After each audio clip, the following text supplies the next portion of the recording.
السلام عليكم ورحمة الله وبركاته. إن الحمد لله نحمده ونستعينه ونستغفره ونعوذ بالله من شرور أنفسنا وسيئات أعمالنا. من يهده الله فلا مضل له ومن يضلل فلا هادي له. وأشهد أن لا إله إلا الله وحده لا شريك له وأشهد أن محمدا عبده ورسوله. என் கண்ணிய மிகுந்த சகோதர சகோதரிகளே, அல்லாஹ் ரப்புல் ஆலமீன் நமக்கு அருள் செய்யட்டும்.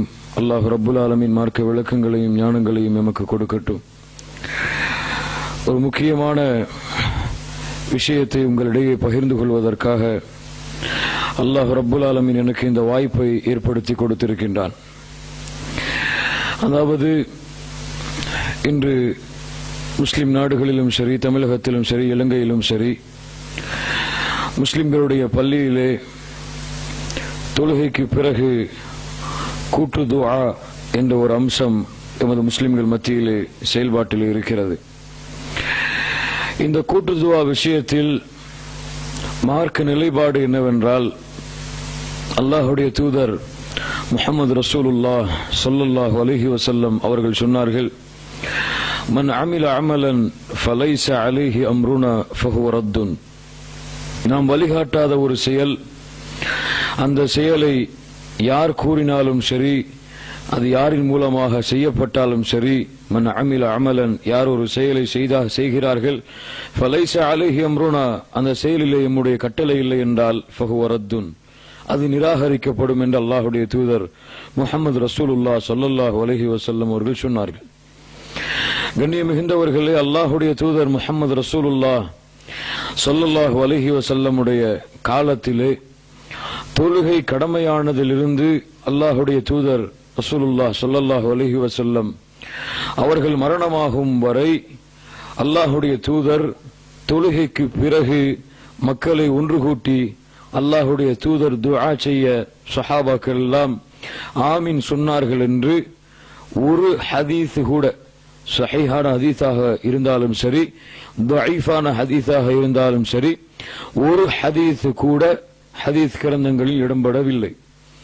மார்க்க அறிஞர்களிடையே தொழுகைக்கு பிறகு, ஃபரதான தொழுகைகளுக்கு பிறகு கையேந்தி அல்லாஹ்விடத்திலே வழக்கமாக துஆ செய்யலாமா தனியாக என்று கூட பல கருத்து வேறுபாடுகள் இருக்கும் நிலையில், ஜமாஅத்தோடு ஒருவர் துஆ செய்ய மற்றொருவர் ஆமீன் கூற வேண்டும் என்ற ஒரு நிபந்தனையோடு கேட்கப்படுகின்ற இந்த கூட்டு துஆ அல்லாஹுடைய தூதர் ஸல்லல்லாஹு அலைஹி வஸல்லமுடைய காலத்திலே இல்லை. எந்த நபித்தோழரும் இப்படிப்பட்ட செயலை தொழுகைக்கு பிறகு செய்தார்கள் என்ற எந்த நபித்தோழர்களுடைய வரலாற்றிலும் இந்த செய்தி பதியப்படவில்லை. ஆனால் பின்னால் வந்த காலத்திலே சில அறிஞர்கள் மக்களுக்கு துஆவை கற்றுக் கொடுப்பதற்காக, மக்கள் இந்த துஆவை விளங்கிக் கொள்ள வேண்டும் என்ற காரணத்திற்காக ஆரம்பிக்கப்பட்ட இந்த செயல் வழக்கமாகி இன்று நிபந்தனை ஆகிவிட்டது. அல்லாஹுடைய தூதர் ஸல்லல்லாஹு அலைஹி வஸல்லம் அவர்கள் சில தொழுகையிலே இந்த அமைப்பை அல்லாஹுடைய தூதர் வைத்திருந்தார்கள். குறிப்பாக குனூத்துடைய தொழுகையில் அல்லாஹுடைய தூதர் ஸல்லல்லாஹு அலைஹி வஸல்லம் துஆ செய்வார்கள், ஆமீன் சொல்லுவார்கள் சஹாபாக்கள். மலை தொழுகையில் இது போன்ற நிலைப்பாட்டை வைத்திருந்தார்கள்.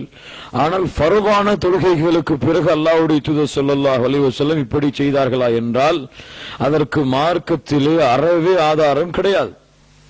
ஆனால் துஆதானே, இதை கேட்டால் என்ன தவறு என்று கேட்டால் மார்க்கத்தில் ஒரு நிபந்தனை இருக்கிறது, அல் மஅரூஃபு கல் மஷ்ரூத். எப்படி என்றால், வழக்கமாக ஒரு செயலை செய்தால் அந்த செயல் நிபந்தனையாக ஆக்கப்படும். அப்படித்தான் இன்று கூட்டு துஆ ஓதவில்லை என்றால், அல்லாஹுடைய தூதர் அனுமதிக்கவில்லை என்று கூறினாலும் கூட, கூட்டு துஆ ஓதாமல் ஒரு இமாமோ ஒரு யாரோ எழுந்து விட்டால் வரக்கூடிய பிரச்சனைகளை பார்க்கிறோம், வரக்கூடிய கருத்து மோதுதல்களை பார்க்கிறோம். இமாம் அவர்கள் செய்துவிட்டால் பள்ளியை விட்டே அவரை நீக்கக்கூடிய காட்சிகளை எல்லாம் பார்க்கிறோம். இப்படிப்பட்ட நிலைமை என்ன புரிந்து வைத்திருக்கிறார்கள் மக்கள்? கூட்டு துஆவை தொழுகைக்கு பிறகு செய்தாக வேண்டும், அதுவும் தொழுகையுடைய ஒரு அம்சம் என்று மக்கள் விளங்கி வைத்திருக்கின்றார்களே. இந்த விளக்கத்தை எம்மால் மார்க்கத்திலே நுழைக்க முடியாது. அல்லாஹும் அல்லாஹுடைய தூதர் முஹம்மது ரசூலுல்லாஹ் ஸல்லல்லாஹு அலைஹி வஸல்லம் அவர்கள் அனுமதிக்காத வரை அல்லாஹ் அனுமதித்திருக்கின்றான். அப்படி அல்லாஹ்வுடைய தூதர் முஹம்மது ரசூலுல்லாஹ் ஸல்லல்லாஹு அலைஹி வஸல்லம் அனுமதித்திருக்கிறார்களா என்றால் குர்ஆனிலும் சுன்னாவிலும் இந்த தொழுகைக்கு பிறகு கேட்கப்படக்கூடிய இந்த கூட்டு துஆவிற்கு எந்த ஆதாரமும் இல்லை. இது தெளிவான பித்ஆ. அல்லாஹ்வுடைய தூதர் ஸல்லல்லாஹு அலைஹி வஸல்லம் சொன்னார்களே, فإن كل بدعة ضلالة, ஒவ்வொரு பித்அத்துகளும் வழிகேடு, وإن كل ضلالة في النار, நிச்சயமாக ஒவ்வொரு வழிகேடும் நரகத்தில் அவர்களை கொண்டு போய் சேர்த்துவிடும் என்று அல்லாஹ்வுடைய தூதர் சொன்னார்களே. அந்த பித்ஆ என்பதில் எந்த மாற்று கருத்தும் எமக்கும் மார்க்க அறிஞர்களுக்கும் இல்லை. ஆனால் என்ன ஒரு சர்ச்சை என்றால், அல்லாஹ் என்னை பாதுகாக்க வேண்டும், அல்லாஹ் என்னை மன்னிக்க வேண்டும்.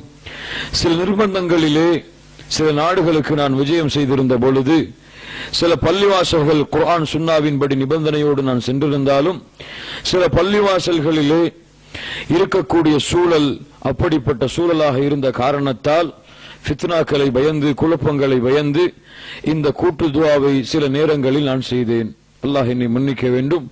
ஆனால் என்னுடைய நிலைப்பாட்டை பொறுத்தவரையில் குர்ஆன் சுன்னாவின் நிலைப்பாட்டிலும் சரி, மார்க்க அறிஞர்களுடைய நிலைப்பாட்டிலும் சரி, இது பித்ஆ.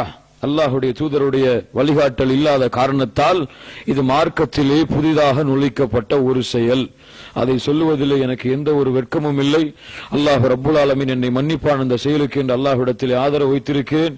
இன்ஷா அல்லாஹ் இனிமேல் வரக்கூடிய காலம் என்னுடைய மரணம் வரை இந்த செயலை இதிலிருந்து நான் விலகுவேன். என்ன வற்புறுத்தல் நிர்பந்தம் வந்தாலும் இன்ஷா அல்லாஹ், அல்லாஹ் நாடிய வரை இந்த செயலை நான் தொடர மாட்டேன் என்று அல்லாஹ்விடத்திலே வாக்கு கொடுக்கிறேன். கண்ணியத்துக்குரியவர்களே, இந்த நிலைப்பாட்டில் எந்த மாற்றமும் இல்லை. குர்ஆன் சுன்னாவின்படி இது பித்ஆ தான்.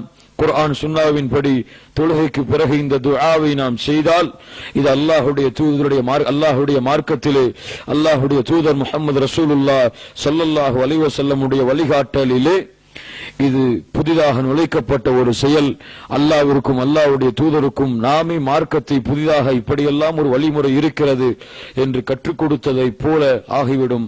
அல்லாஹ் ரப்புல் ஆலமீன் நம்மை பாதுகாக்க வேண்டும். இந்த விஷயத்திலே நம்முடைய சமூகம் இதை விளங்கிக் கொண்டு இந்த விஷயத்திலிருந்து விடுபட்டு குர்ஆன் சுன்னாவின்படி வர வேண்டும் என்ற கோரிக்கையும் எனக்கும் இந்த சமூகத்திற்கும் வைத்தவனாக அல்லாஹ் ரப்புல் ஆலமீன் எனக்கும் உங்களுக்கும் மார்க்க கல்வியையும் மார்க்க விளக்கத்தையும் கொடுப்பானாக. அல்லாஹ் ரப்புல் ஆலமீன் மார்க்க விளக்கத்தை கொடுத்ததில் அதில் நம்முடைய வாழ்நாள் மரணம் வரை அல்லாஹ் ரப்புல் ஆலமீன் உறுதியாக இருக்கக்கூடிய வாக்கியத்தை அல்லாஹ் ரப்புல் ஆலமீன் எமக்கும் உங்களுக்கும் வழங்குவானாக. யா அய்யுஹல்லதீன ஆமனு தக்குல்லாஹ ஹக்க துகாத்திஹ் ولا تموتن إلا وأنتم مسلمون. أقول قولي هذا وأستغفر الله لي ولكم واستعفي عني عنكم. السلام عليكم ورحمة الله وبركاته.